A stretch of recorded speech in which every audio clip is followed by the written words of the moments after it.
Assalamualaikum, saya Safira Mustakila dari Prodi PTI Leting 20, NIM 2022-112-013, ingin mereview mata kuliah komunikasi data pertemuan keempat dengan materi transmisi data.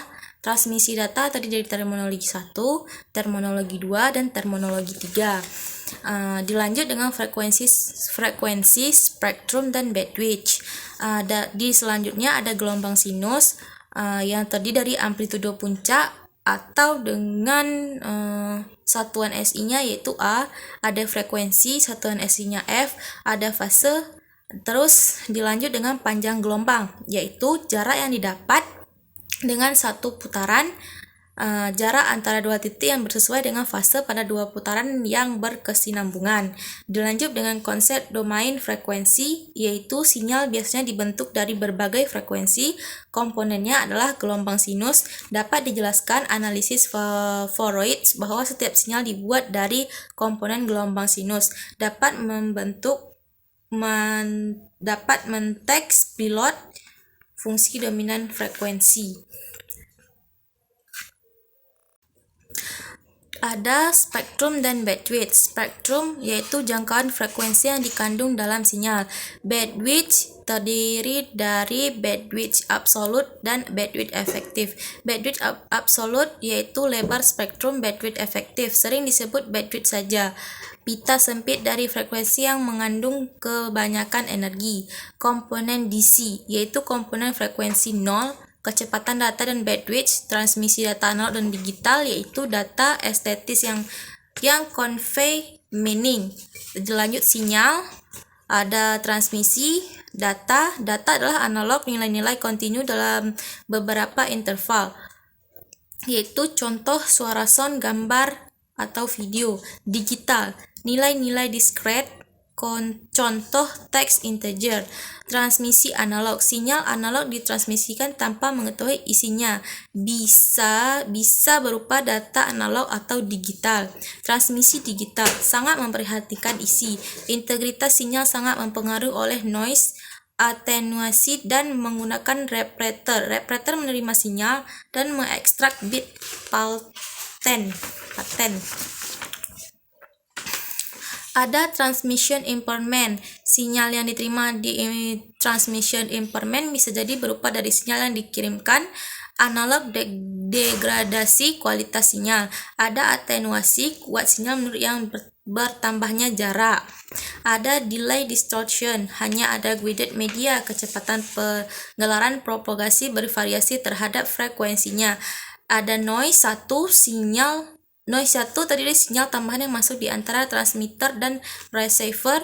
Ada thermal atau suhu. Dilanjut dengan noise 2 yaitu crosstalk, suatu sinyal dari suatu jalur yang diambil oleh jalur lain, influence. Ada kapasitas channel, kecepatan data rate dalam bit per detik, bit per second, bps, rata-rata di mana rata-rata dikomunikasikan. Bandwidth.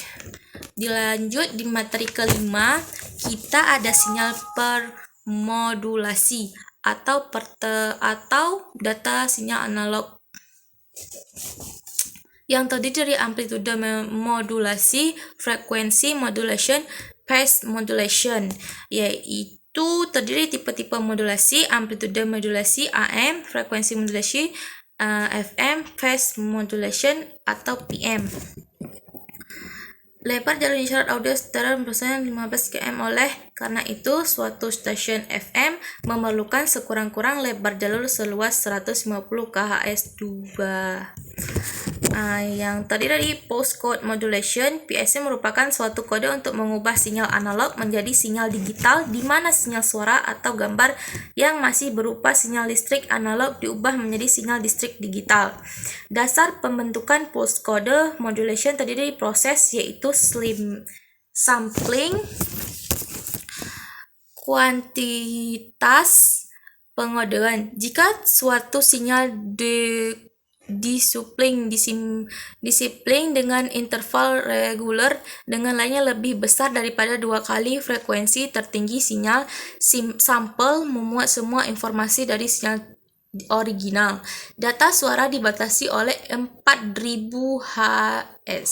Memerlukan sampel per detik. Sampel-sampel analog pulse amplitude modulation atau PAM. Setiap sampel dialokasikan mulai digital.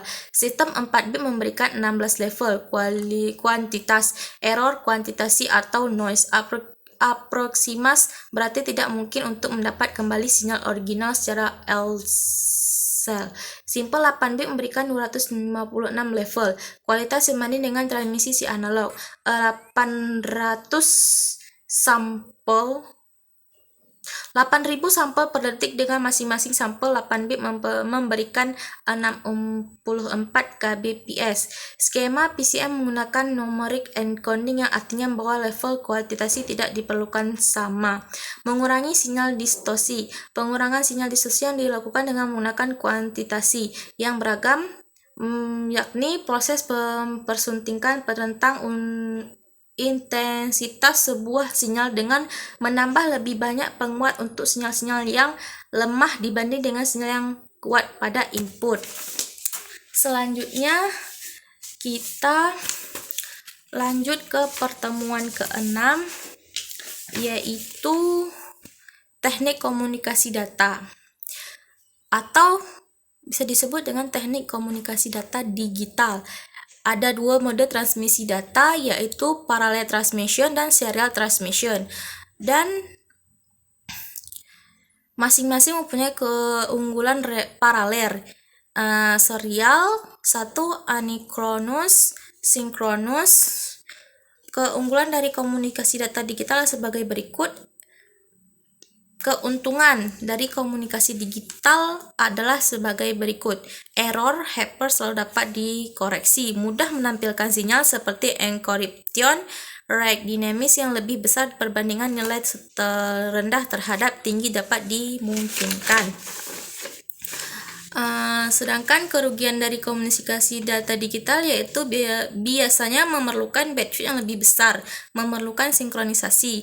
Masalah data digital, masalah timing per waktu memerlukan suatu mekanisme untuk mensinkronkan transmitter dan receiver. Dua solusi, asinkron dan sinkron. Transmisi asinkron yaitu data ditransmisikan dengan karakter pada suatu waktu 5-8 bit. Timing hanya perlu mengatur setiap karakter receive terhadap karakter. Begitulah review dari materi pertemuan ke-4, ke-5, dan ke-6. Semoga bermanfaat. Terima kasih. Assalamualaikum warahmatullahi wabarakatuh.